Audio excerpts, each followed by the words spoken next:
নমস্কার বন্ধুরা, আজকে আমি আলোচনা করব গোপন ষড়যন্ত্রের বিষয়ে। অনেক ক্ষেত্রে আমাদের আত্মীয় স্বজন অনেক গোপন ষড়যন্ত্র করে, অনেক গোপন শত্রুতা তৈরি করে। এই গোপন ষড়যন্ত্র বা এই গোপন শত্রুতা থেকে রক্ষা পাওয়ার জন্য আপনাকে হতে হবে সতর্ক। আর এই সতর্কতা হতে হলে কে গোপন ষড়যন্ত্র করছে, কোথা থেকে আক্রমণ করতে পারবে সেই বিষয়ে যদি আপনি জাগরুক না হন, তাহলে কিন্তু আপনি সেই শক্তিকে প্রতিহত করতে পারবেন না। তো সুতরাং আপনাকে হতে হবে জাগরুক। তো প্রথমে আপনাকে জাগরুক হতে হবে, তার আগে আপনাকে জানতে হবে যে আপনার এই যে লগ্ন চার্ট আছে, সেই লগ্ন চার্টের কোন ক্ষেত্রে কোন কোন গ্রহ বসে থাকলে আপনার গোপন শত্রু বারবার প্রবণতা খুব বেশি থাকে বা কাছের লোকের শত্রুতা করবার চান্সেস খুব বেশি থাকে। কোন কোন ক্ষেত্রে জানতে পারবেন, চলুন আজকে আলোচনা করি। শেষ অবধি ভিডিওটা অবশ্যই দেখবেন। প্রথমত হচ্ছে এই অষ্টম কক্ষ, খুব ইম্পর্ট্যান্ট কক্ষ। আর দ্বিতীয়ত হচ্ছে এই দ্বাদশ কক্ষ, এটাও খুব ইম্পর্ট্যান্ট কক্ষ। ষষ্ঠ কক্ষ নিয়ে আমি পরবর্তী ভিডিওতে আলোচনা করব। আপাতত পক্ষে এই অষ্টম কক্ষ এবং দ্বাদশ কক্ষ নিয়ে আলোচনা করা যাক। প্রথমত, যদি আপনার এই অষ্টমে কোনোভাবে রাহুর অবস্থান হয়, তো বুঝে নেবেন গোপনে আপনার পেছনে ষড়যন্ত্র চলছে বা ষড়যন্ত্র করতে পারে। যদি দেখেন রাহুর মহাদশা চলছে আপনার জীবনে এবং রাহুর মহাদশায় এই যে এই স্থানটি আছে, এই স্থানটিতে রাহু বসে আছে, সেক্ষেত্রে কিন্তু গোপনে ষড়যন্ত্র, হঠাৎ আক্রমণ, ব্ল্যাকমেল বা কোথাও না কোথাও আপনার সঙ্গে হতে পারে কোনো প্রতারণা। আগে থাকতে এই বিষয়টি বলে দিলাম।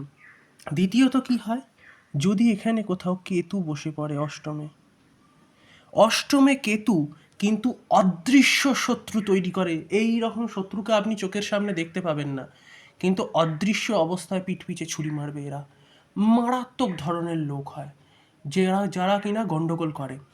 এরপরে কি, এই স্থানে থাকা, এই যে এই স্থানে থাকা মঙ্গল, মঙ্গল কি করে এই স্থানে থেকে আপনাকে বিভিন্ন ধরনের কোর্ট কাচারিমূলক শত্রুর সঙ্গে ফাঁসাতে পারে। কোর্ট কাচারি থেকে শুরু করে বিভিন্ন ধরনের হঠাৎ ঝামেলা, হঠাৎ অশান্তি বা হঠাৎ শত্রুতার কিন্তু চান্সেস থাকে। গোপনে ষড়যন্ত্রের ক্ষেত্রেও কিন্তু এটা একটা বড় মানে একটা জায়গা, এই গ্রহ, এই গ্রহের অবস্থান। আর এইখানে থাকা শনি কিন্তু আপনাকে সেই শত্রু থেকে পীড়া দেবে, দীর্ঘকালব্যাপী কিন্তু সেই শত্রুকে আপনার ক্ষেত্রে বহন করাবে। আমি ষষ্ঠ ঘরের ক্ষেত্রেও আলোচনা করব, কিন্তু যেহেতু লম্বা ভিডিও হয়ে যাবে সেহেতু আমি শর্টে আপনাকে পুরো বিষয়টা বোঝানোর চেষ্টা করছি। পরের ভিডিওতে আমি ষষ্ঠ ঘরে নিশ্চয়ই এই বিষয়টা নিয়ে আলোচনা করব।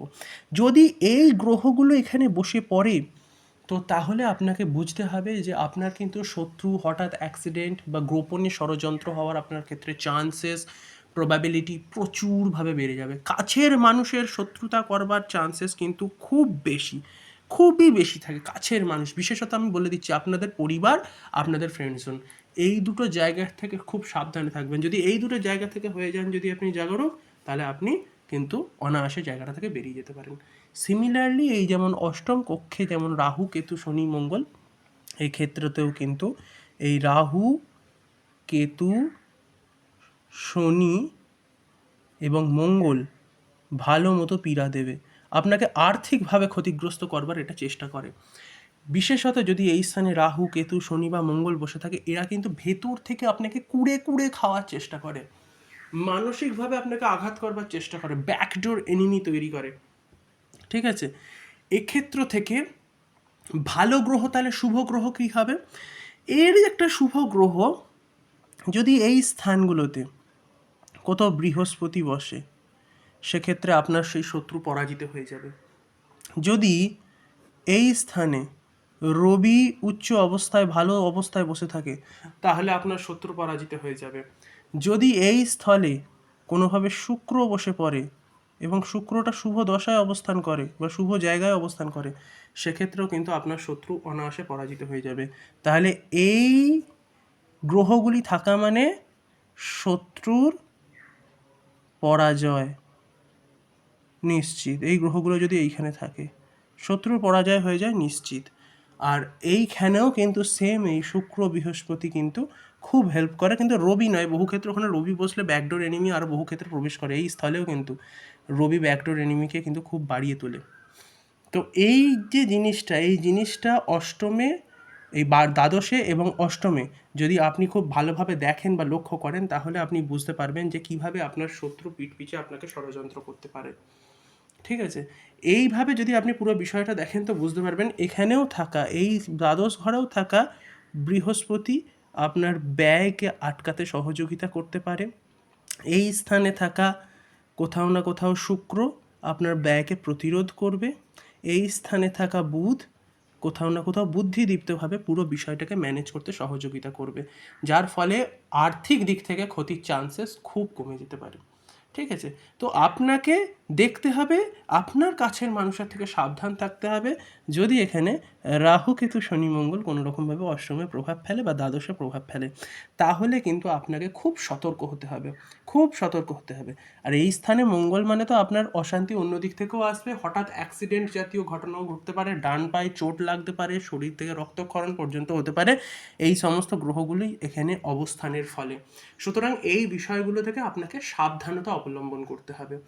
এবারে এর ক্ষেত্রে বিশেষ রেমেডি কি হতে পারে, যদি শত্রুর এইসব ক্ষেত্রে এর প্রতিকারটা কি হতে পারে? প্রতিকারটার ক্ষেত্রে যদি বলতে হয়, তাহলে আমি একটাই কথা বলবো, আপনারা যদি কোনো না কোনো রকমভাবে অনিক্স ধারণ করেন, তো সেক্ষেত্রে এই রাহুকে ব্যালেন্স করতে এটা খুব পরিমাণে সহযোগিতা করে। গোমেদ বা অনিক্স রাহুকে কিন্তু ব্যালেন্স করতে খুব পরিমাণে সহযোগিতা করে, তবে অবশ্যই জ্যোতিষের সঙ্গে কনসাল্ট না করে আপনি সেই কাজটা কিন্তু করতে পারবেন না। আপনি কোনো রত্ন ধারণ করবার আগে অবশ্যই একবার কুণ্ডলিটা কোনো জ্যোতিষের কাছে ভালো করে দেখিয়ে নেবেন, না হলে কিন্তু আপনার অসুবিধা হবে। এক্ষেত্র থেকে রেড কোরালও হেল্প করতে পারে আপনাকে, এবং এক্ষেত্র থেকে কিন্তু আপনাকে কোনো রকমভাবে নীলাও কিন্তু অনেকটা হেল্প করতে কিন্তু আপনাকে পারে। তো সুতরাং এই বিষয়গুলোকে আপনাকে মাথায় রাখতে হবে। কিন্তু একটা জিনিস কি বলবো, যদি আপনি কোনোভাবে এটা বুঝতে না পারেন যে আপনার কোন গ্রহর রত্ন কোনটা ধারণ করা উচিত হবে কি উচিত হবে না, তো তাহলে অবশ্যই আপনি কি করতে পারেন, নিচে দেওয়া আমার হোয়াটসঅ্যাপে নাম্বার থাকবে, সেই হোয়াটসঅ্যাপের নাম্বারে আপনি মেসেজ করতে পারেন, অথবা প্রথমে আপনি কমেন্ট করবেন, আমি তার পরিবর্তে আপনাকে সমস্ত ডিটেলস বলে দেবো। আপনি কনসালটেশনস নিতে পারেন, সেই কনসালটেশন নিলে আপনি সমস্ত কিছু জানতে পারবেন নিজে থেকে। আর ভিডিও চ্যানেলে নতুন এসে থাকলে অবশ্যই চ্যানেলটিকে সাবস্ক্রাইব করবেন। ভিডিওটি ভালো লাগলে অবশ্যই সকলকে শেয়ার করতে ভুলবেন না। ঠিক আছে? আমার সঙ্গে অবস্থান করবার জন্য আপনাদেরকে অনেক অনেক ধন্যবাদ।